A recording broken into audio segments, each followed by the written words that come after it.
Unlike so many others, Brenda Nedved never struggled with what she wanted to be when she grew up. I have always wanted to teach. I used to teach my dogs in my basement. We used to play school all the time. And so through most of my life, it was just general education, learning and teaching. And then I narrowed it down to special education. I saw a gap missing in the education system. Also, unlike many others, Brenda's passion to learn came from a more unique experience. I taught myself how to read and write when I was 3 using the closed captioning on my TV because we had it on all the time. And my sister was born when I was 3.5, and so she would go down for a nap, and I wanted to watch SpongeBob, and the only way that those coincided was if I learned how to read SpongeBob. For Brenda, sign language is her My name first Brenda. language. That's my name sign. Everyone gets a name sign in the deaf community, but it has to be given to you by a deaf person. Her father was born deaf, and her mother eventually lost hearing over time.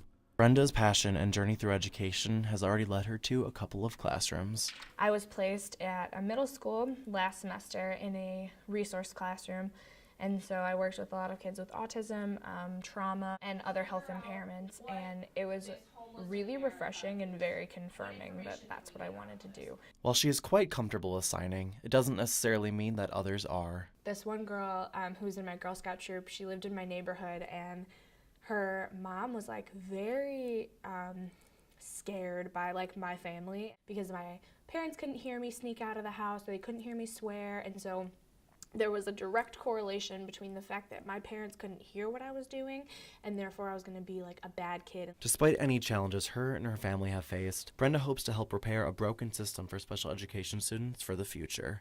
We're there to be a stepping stool that they can then use to go further. I'm a window, and like you are passing through me, and I'm assisting you in that process. We're gonna go over it in a second.